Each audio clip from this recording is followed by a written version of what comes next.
कहानी की शुरुआत होती है 1950 में, जहां एक कार फैक्ट्री के अंदर कुछ गाड़ियां तैयार की जा रही थीं, लेकिन उनमें से एक लाल रंग की गाड़ी बहुत खास थी, जिस पर एक मैकेनिक काम कर रहा था। जब वो इंजन चेक कर रहा था तो अचानक गाड़ी का हुड अपने आप इतनी तेजी से बंद हो गया कि जिससे मैकेनिक का हाथ बुरी तरह कुचल गया। उसे जल्द से जल्द डॉक्टर के पास ले जाया गया। उसके बाद एक और मैकेनिक गाड़ी चेक करने आया। जब वो गाड़ी के अंदर था तो उसकी सिगार की राख सीट पर गिर गई। उसने सिगार की राख को वहीं सीट पर छोड़ा और अपनी गलती इग्नोर करके मजे से गाड़ी में काम करने लगा, लेकिन उसे पता नहीं था कि उसकी इस छोटी सी गलती का अंजाम बहुत बुरा होने वाला है। खैर, फिर कई घंटे बीत गए और फैक्ट्री का काम खत्म हो गया। सब वर्कर्स अपने अपने घर लौट रहे थे, पर जाते हुए सुपरवाइजर ने देखा कि लाल रंग की गाड़ी की लाइट अभी भी ऑन है। वो उस लाल कार के पास जाता है। उसने जैसे ही गाड़ी खोली तो अंदर से सिगार वाले मैकेनिक की लाश बाहर गिरी। इस इंसिडेंट को अब 28 साल बीत चुके थे और हमें 1978 का वक्त दिखाया जाता है, जहां हम डेनिस नाम की एक स्टूडेंट को देखते हैं जो अपनी गाड़ी में अर्नी नाम के एक दूसरे लड़के के घर पहुंचता है। अर्नी एकदम सीधा साधा पढ़ाकू लड़का था। डेनिस और अर्नी एक दूसरे से काफी अलग थे, पर फिर भी वो जल्दी ही काफी अच्छे दोस्त बन गए। आज उनके स्कूल का पहला दिन था। स्कूल पहुंचकर उन्होंने अपने लॉकर्स से नई किताबें निकाली। तभी एक नई स्टूडेंट ली आती है और अपनी खूबसूरती से सब स्टूडेंट्स को अपनी ओर आकर्षित कर लेती है। डेनिस ली को देखते ही उस पर फिदा हो जाता है। बाद में जब डेनिस और अर्नी घर लौट रहे थे तो अर्नी को अचानक एक घर के बाहर एक लाल रंग की गाड़ी दिखाई दी। अर्नी ने जब गाड़ी को देखा तो उसने डेनिस को तुरंत रुकने को कहा। उन्होंने जब पास जाकर देखा तो वो एक पुरानी जंग लगी हुई खटारा कार थी, लेकिन अर्नी को ये कार बहुत पसंद आई। वो वही फैक्ट्री वाली कार थी जिसे हमने कहानी की शुरुआत में देखा था, और अब उसकी हालत बिल्कुल खटारा हो चुकी थी, लेकिन अर्नी को इससे कोई फर्क नहीं पड़ा और वो उसी पल गाड़ी का दीवाना हो गया। तभी गाड़ी का मालिक जॉर्ज वहां आया और उसने कहा कि इस गाड़ी का नाम क्रिस्टीन है और ये उसके भाई की कार है जिसकी कुछ हफ्तों पहले ही मौत हो गई। दरअसल जॉर्ज जल्द से जल्द इस गाड़ी से छुटकारा पाना चाहता था, इसलिए वो इसे सिर्फ $250 में बेचने को तैयार हो गया। डेनिस ने अर्नी से कहा कि इतनी खटारा गाड़ी पर पैसे क्यों लगा रहा है, कोई दूसरी अच्छी सी गाड़ी खरीद लो, इसे दोबारा रिपेयर करने में तुम्हारे बहुत पैसे बर्बाद हो जाएंगे। मगर अर्नी ने बिना सोचे समझे उसी वक्त गाड़ी खरीद ली। फिर शाम को जब वो घर लौटा तो उसके माँ बाप ने उसे गाड़ी खरीदने के बारे में पूछा, जिस पर अर्नी की माँ बहुत गुस्सा हो गई। उसने अर्नी को डांटा और कहा कि जल्दी से इस कार को उसके मालिक के पास वापस कराओ, लेकिन अर्नी ने उनकी एक नहीं सुनी, क्योंकि उसने गाड़ी अपने जमा किए हुए पैसों से खरीदी थी। लेकिन अर्नी की माँ बहुत सख्त थी। उसकी माँ कहने लगी कि ये गाड़ी इस घर में नहीं रहेगी। जिसके बाद अर्नी डेनिस के साथ गाड़ी को लेकर एक गैराज में पहुंचा। वहां वो गैराज के मालिक से मिले, जो एक नंबर का खड़ूस इंसान था। वो उस गाड़ी को गैराज में नहीं खड़ा करने दे रहा था, लेकिन अर्नी बहुत ही शराफत से बार बार उससे रिक्वेस्ट करता है कि प्लीज इस गाड़ी को गैराज में खड़ा कर दो। जिसके बाद गैराज का मालिक मान जाता है और अर्नी को वहां अपनी गाड़ी रखने की इजाजत दे देता है। रास्ते में डेनिस ने अर्नी से पूछा कि उसने क्रिस्टीन जैसी घटिया और खटारा गाड़ी क्यों खरीदी। इस पर अर्नी ने कहा कि उसने ये गाड़ी नहीं चुनी, बल्कि इस गाड़ी ने उसे चुना है। अगले दिन स्कूल में डेनिस लंच के दौरान अर्नी का इंतजार कर रहा था। काफी देर तक जब अर्नी नहीं आया तो वो उसे ढूंढने निकला। तब उसने देखा कि बड़ी नाम का एक बदमाश लड़का अर्नी को परेशान कर रहा था और उसका लंच बॉक्स लेकर अर्नी को चाकू से धमका रहा था। डेनिस ने बीच में आने की कोशिश की, तभी बड़ी ने लंच जमीन पर फेंक दिया और अर्नी को उस पर गिरा दिया। इससे बेचारे अर्नी का चश्मा गिर गया तो बड़ी ने उसे अपने पैरों तले कुचलकर तोड़ डाला। उसके बाद बड़ी अर्नी की हालत पर हंसने लगा, पर तभी डेनिस ने मौका देखकर बड़ी पर हमला कर दिया। उसी समय बड़ी की गैंग ने डेनिस को घेर लिया। तभी जल्दी ही एक टीचर ने वहां आकर लड़ाई रुकवाई। अर्नी ने टीचर को बताया कि बड़ी ने उसे चाकू से धमकाया है, लेकिन बड़ी ये मानने को तैयार नहीं था। तब टीचर ने उसे अपनी जेब खाली करने को कहा, तो बड़ी जेब खाली करते वक्त उसकी जेब से वही चाकू निकला। आखिरकार टीचर ने बड़ी और उसके गैंग को ऑफिस में भेज दिया, जिसके बाद बड़ी को स्कूल से निकाल दिया गया। इसी तरह कई हफ्ते बीत गए और आर्नी दिन रात मेहनत करके गाड़ी ठीक करने में जुटा हुआ था। उसी वक्त गैराज का मालिक आता है और वो आर्नी की रिपेयरिंग के काम को देखते हुए उसे अपने साथ काम पर रख लेता है। वो आर्नी से कहता है कि काम के बदले में तुम अपनी गाड़ी के लिए कुछ पुर्जे इकट्ठा कर सकते हो। आर्नी ने इसके लिए हाँ कर दी और फिर दिल लगाकर गाड़ी ठीक करने में जुट गया। मगर उसे इस बात का एहसास ही नहीं हुआ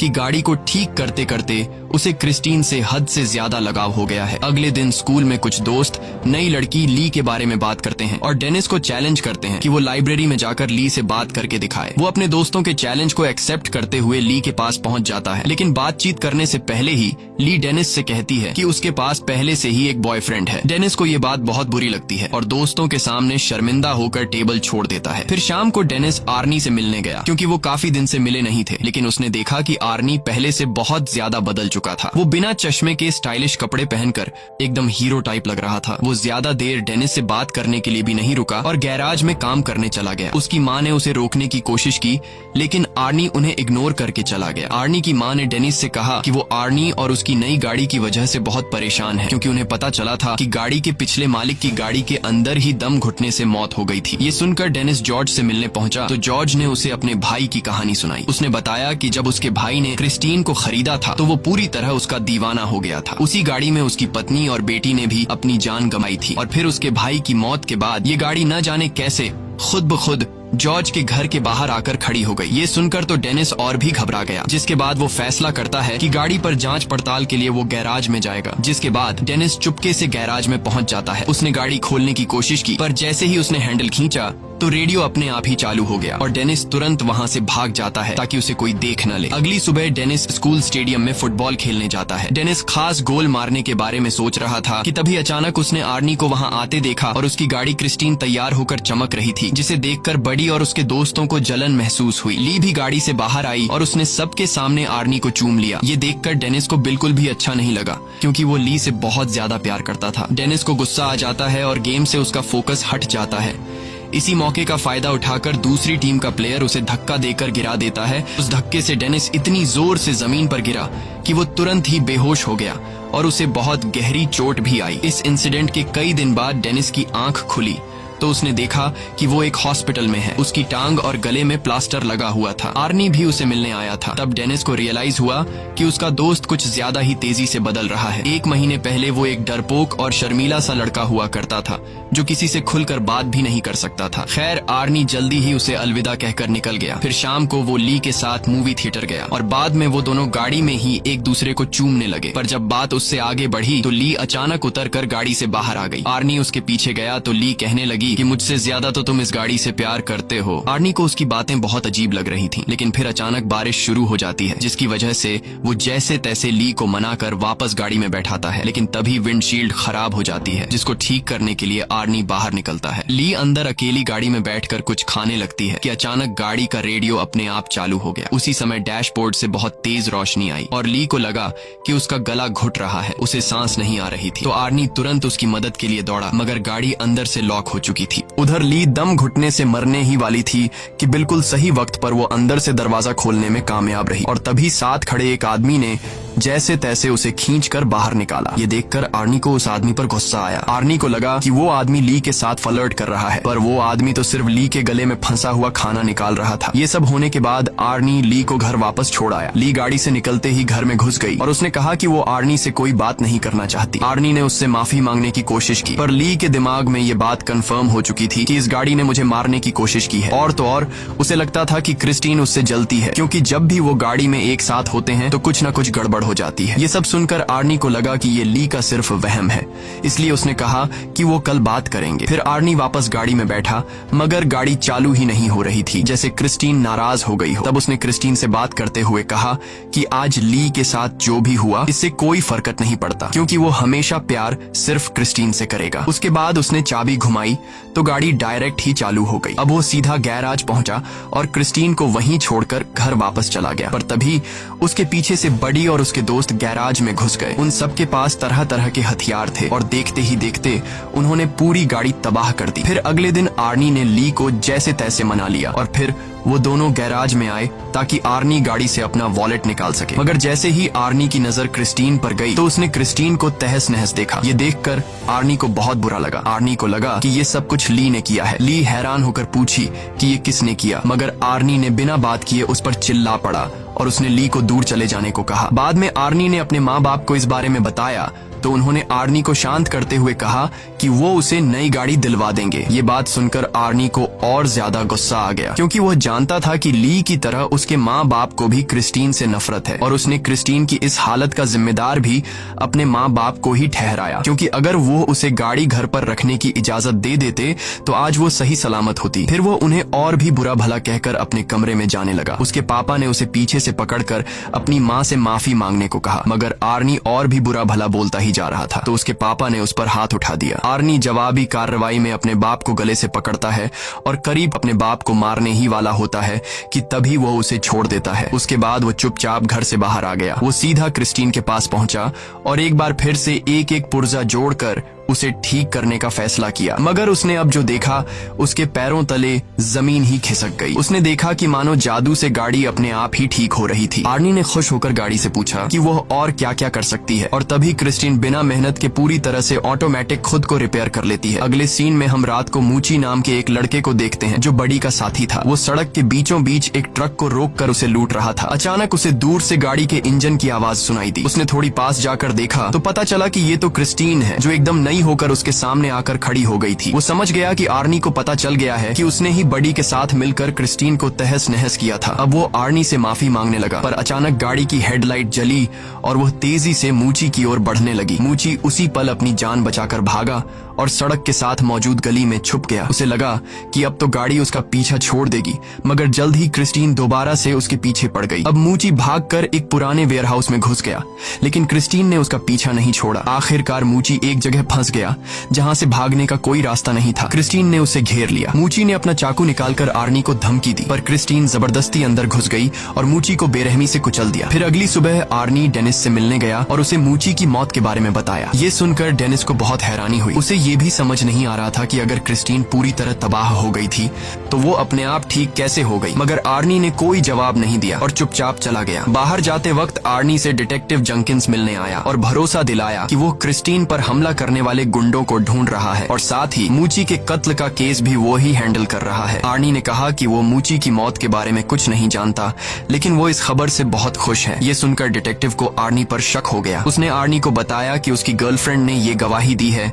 कि गाड़ी बिल्कुल टूटने फूटने के बावजूद भी अपने आप ठीक हो गई। ये सुनने के बाद आर्नी ने कहा कि ये सब झूठ है और वहां से चला गया। बाद में उसने ली को फोन करके मिलने बुलाया तो ली ने आने से इनकार कर दिया, जिससे वो और ज्यादा गुस्से में आ गया। वहीं दूसरी तरफ बडी और उसके दोस्त स्टोर से शराब खरीदते हैं और गाड़ी में बैठकर रवाना हो जाते हैं। रास्ते में एक दूसरी गाड़ी उनका पीछा करने लगती है तो बडी ने गाड़ी रोक कर देखा कि आखिर गाड़ी में कौन है, मगर हेडलाइट्स की वजह से उसे कुछ दिखाई नहीं दिया। फिर उसने अपनी गाड़ी रिवर्स की तो दूसरी गाड़ी भी वैसे ही रिवर्स होने लगी और तब बडी को पता चल जाता है कि वो गाड़ी कोई और नहीं बल्कि क्रिस्टीन है। अब बडी ने गुस्से में आकर गाड़ी भगाई और सीधा एक गैस स्टेशन पर जाकर रुकी जहां उसका दोस्त रिची काम करता था। बडी गाड़ी से उतरकर एक लोहे की रॉड उठा लेता है और अपना पीछा करने वाले आदमी को सबक सिखाने के लिए तैयार हो गया। लेकिन तभी क्रिस्टीन बहुत तेज रफ्तार में आई और सीधा बडी की गाड़ी से जा टकराई, जिससे उसकी गाड़ी को बहुत नुकसान हुआ। बडी को लगा कि आर्नी गाड़ी के अंदर ही है तो उसने आर्नी को बाहर निकलने को कहा, मगर क्रिस्टीन एक बार फिर तेजी से बडी की गाड़ी से टकराई और सीधा उसे वर्कशॉप में घुसा दिया। डॉन गाड़ी में बैठा था तो क्रिस्टीन ने उसे भी बडी की गाड़ी के साथ ही कुचल दिया। उसी समय बडी की गाड़ी से पेट्रोल लीक होने लगा और अचानक उसमें आग लग गई। कुछ ही पलों में पूरे गैराज में बहुत बड़ा धमाका हो गया और रिची भी उसी आग में जलकर मर गया। ये देखते ही बडी अपनी जान बचाकर भागने लगा, लेकिन क्रिस्टीन इतनी आसानी से बडी को जाने कहां देने वाली थी। क्रिस्टीन भी उसका पीछा करने लगी। आखिरकार उसने बडी को भी कुचल दिया और वो वहीं जलकर राख हो गया। कुछ घंटे बाद गैराज के मालिक को किसी गाड़ी के आने की आवाज सुनाई दी। उसने देखा कि क्रिस्टीन धुएं से लिपटी हुई थी। उसे काफी हैरानी हुई क्योंकि आर्नी तो कोई दूसरी गाड़ी ठीक करने गया हुआ था। अब वो अपनी बंदूक लेकर देखने गया कि क्रिस्टीन के अंदर आखिर बैठा कौन है। उसने दरवाजा खोलने की कोशिश की पर वो बहुत ज्यादा गर्म थी और इसीलिए उसने कपड़े की मदद से दरवाजा खोला। जब उसने अंदर देखा तो पता चला कि गाड़ी के अंदर तो कोई भी नहीं है। वो परेशान हो गया कि आखिर इस गाड़ी को चला कौन रहा था। उसे कुछ भी समझ नहीं आया और वो खुद गाड़ी में बैठ गया। लेकिन ये उसकी जिंदगी की सबसे बड़ी गलती थी और अब उसे इस गलती का नुकसान भुगतना होगा, क्योंकि क्रिस्टीन आज कोई गवाह जिंदा नहीं छोड़ने वाली थी। अचानक गाड़ी का दरवाजा खुद ब खुद अंदर से बंद हो गया और फिर क्रिस्टीन सीट को डैशबोर्ड की तरफ धकेलकर उस गैराज के मालिक को मार देती है। फिर अगली सुबह जब आर्नी गैराज पहुंचा तो उसने देखा कि वहां कई सारी पुलिस कार्स मौजूद थीं। वो वहां डिटेक्टिव जंकिन से मिला तो पता चला कि क्रिस्टीन में गैराज के मालिक की लाश मिली है। इस पर आर्नी कहने लगा कि वो नहीं जानता ये सब कैसे हुआ, मगर उसका दिल जानता था कि इसके पीछे क्रिस्टीन का ही हाथ है, क्योंकि वो एक बार फिर से चमचमाती हुई अपनी जगह पर खड़ी थी। दूसरी तरफ डेनिस हॉस्पिटल से घर लौटा तो ली ने उसे फोन करके कहा कि वह उससे मिलना चाहती है। ली डेनिस के पास आती है और डेनिस से कहती है कि क्रिस्टीन ने आर्नी को अपने वश में कर लिया है और अब वो क्रिस्टीन की दीवानगी में पागल होकर अजीब तरह की हरकतें कर रहा है। डेनिस ने कहा कि उसे यकीन है कि आर्नी खुद से कोई गलत काम नहीं कर सकता, लेकिन अगर क्रिस्टीन ने उसके दिमाग पर कब्जा कर लिया है तो क्रिस्टीन को खत्म करना बहुत जरूरी है। उसके बाद ली अपने घर लौट गई और कुछ ही टाइम बाद आर्नी क्रिस्टीन में बैठकर डेनिस के यहाँ आ पहुंचा। उसने डेनिस को ड्राइव पर चलने को कहा तो डेनिस ड्राइव पर जाने के लिए तैयार हुआ। गाड़ी चलाते वक्त आर्नी एक बार फिर से बहुत अजीब बर्ताव कर रहा था। अचानक वो बहुत तेज रफ्तार में गाड़ी चलाने लगा और फिर उसने स्टीयरिंग व्हील भी छोड़ दिया। ये देखकर डेनिस काफी ज्यादा घबरा गया और उसने कहा कि क्रिस्टीन उसकी कंट्रोल में नहीं है, जल्दी से स्टीयरिंग व्हील पकड़ो नहीं तो हम दोनों मारे जाएंगे। पर आर्नी ने अजीबो गरीब तरीके से कहा कि उसके और क्रिस्टीन के बीच में कोई नहीं आ सकता। उसे क्रिस्टीन पर पूरा भरोसा है और अपना पॉइंट प्रूव करने के लिए आर्नी कार को फुल स्पीड में दूसरी लेन में घुसा देता है। सामने से आ रही गाड़ी से उनकी टक्कर होते होते बचती है। अपने दोस्त को पागलपन की कगार पर देखकर अब वो खुद कुछ करने का फैसला करता है। अगले दिन डेनिस ने क्रिस्टीन के बोनेट पर एक नोट लिखा जिसमें वो आर्नी से कहता है कि वो शाम को गैराज में मिले। शाम को डेनिस और ली वर्कशॉप में उसका इंतजार कर रहे थे, लेकिन आर्नी नहीं आया तो वो दोनों पास खड़े बुलडोजर में बैठकर उसे वर्कशॉप के अंदर ले आए। उन्होंने प्लान बनाया कि ली ऑफिस में रहेगी और आर्नी के वहां आते ही गेट को बंद कर लेगी और उसी मौके का फायदा उठाकर डेनिस बुलडोजर से क्रिस्टीन को तबाह कर देगा। जल्द ही प्लान के मुताबिक ली ऑफिस में जाने लगी, लेकिन वो ये नहीं जानते थे कि क्रिस्टीन पहले से वर्कशॉप में ही पर्दे के पीछे छिपी हुई है। फिर गाड़ी ने अपनी हेडलाइट्स उनकी ओर की और ली को कुचलने के लिए आगे बढ़ी। ली ने जैसे तैसे हवा में लटके हुए एक टायर को पकड़कर अपनी जान बचाई, लेकिन क्रिस्टीन ने भी हार नहीं मानी और दोबारा उस पर अटैक करने के लिए आगे बढ़ी। तभी डेनिस बुलडोजर का पंजा उसके सामने ले आया ताकि ली को क्रिस्टीन टक्कर न मार सके। उसके बाद क्रिस्टीन पीछे हटकर वर्कशॉप के दूसरे किनारे पर चली जाती है, जबकि डेनिस बुलडोजर को उसके फ्रंट साइड पर ले जाता है। अब दोनों गाड़ियां एक दूसरे के आमने सामने आ गईं और पता चला कि क्रिस्टीन अब अकेली नहीं चल रही, बल्कि आर्नी उसकी मदद कर रहा है। अब वो पूरी तरह से गाड़ी के कंट्रोल में था। अचानक गाड़ी ने अपनी हेडलाइट्स उनकी ओर की और कुछ ही सेकंडों में खुद को पूरी तरह ठीक कर लिया। बदकिस्मती से एक्सकैवेटर ने भी काम करना बंद कर दिया था, जिसके बाद डेनिस उसे दोबारा स्टार्ट करने की कोशिश में लग गया। इसी दौरान गाड़ी ऑफिस की तरफ ली को हमेशा के लिए खत्म करने के लिए दौड़ पड़ी। वो सब कुछ तोड़ती हुई ली की ओर बढ़ी, लेकिन इस जबरदस्त टक्कर की वजह से आर्नी विंडशील्ड तोड़ता हुआ बाहर जा गिरा। ली उसे देखने के लिए आगे बढ़ी कि आर्नी को क्या हुआ, पर आर्नी अचानक उछलकर उसे डरा देता है और उस पर हमला करके उसे पकड़ लेता है। लेकिन बदकिस्मती से उसके शरीर में विंडशील्ड के शीशे का एक बड़ा टुकड़ा घुस गया था। आर्नी ने अपने मरते हुए लम्हों में अपनी प्यारी गाड़ी को छूने की कोशिश की, लेकिन उसका शरीर जख्मों को बर्दाश्त नहीं कर पाया और क्रिस्टीन के सामने ही दम तोड़ देता है। ली फौरन उस जगह से भाग जाती है, लेकिन क्रिस्टीन ने बदला लेने के लिए तुरंत रिवर्स गियर लगाकर उसे कुचलने की कोशिश की, लेकिन लकीली उस वक्त पर ली तो बच निकली और गाड़ी एक पिलर से टकराकर उसमें अटक गई। उधर डेनिस इस मौके का फायदा उठाते हुए क्रिस्टीन की तरफ बढ़ने लगा। उसने गाड़ी में जबरदस्त टक्कर दे मारी, लेकिन गाड़ी अब भी उसका सामना करते हुए बचने की कोशिश कर रही थी। क्रिस्टीन दोबारा से ली की तरफ बढ़ी, लेकिन डेनिस ने एक्सकैवेटर के पंजे से उसे पीछे से कुचल दिया। इस हमले से उस गाड़ी की ताकत थोड़ी कम हो गई। ली जल्दी से एक्सकैवेटर में डेनिस के पास पहुंची, लेकिन उधर क्रिस्टीन फिर से एक्टिव होकर खुद को ठीक करने में लग गई थी। मगर इस बुरी शक्ति को हमेशा हमेशा खत्म करने के लिए डेनिस ने बुलडोजर स्टार्ट करके क्रिस्टीन के ऊपर चढ़कर उसे पूरी तरह कुचल दिया। वो अभी भी बचने की कोशिश कर रही थी, लेकिन इस बार वो पूरी तरह तबाह हो गई। उनकी ये लड़ाई आखिरकार खत्म हो गई और अगले दिन डेनिस और ली जंक यार्ड में डिटेक्टिव जंकिंस से मिले। वहां उन्होंने देखा कि क्रिस्टीन पूरी तरह से कबाड़ में बदल चुकी थी। आखिर में तीनों वहां से चले गए, लेकिन तभी हमने देखा कि क्रिस्टीन का एक छोटा सा टुकड़ा अपने आप हिलने लगा, जिससे पक्का हो गया कि वो शैतानी गाड़ी अभी भी जिंदा थी। और इसी के साथ कहानी खत्म हो जाती है। अगर वीडियो आपको अच्छी लगी हो तो हमारे चैनल को जरूर सब्सक्राइब कीजिए।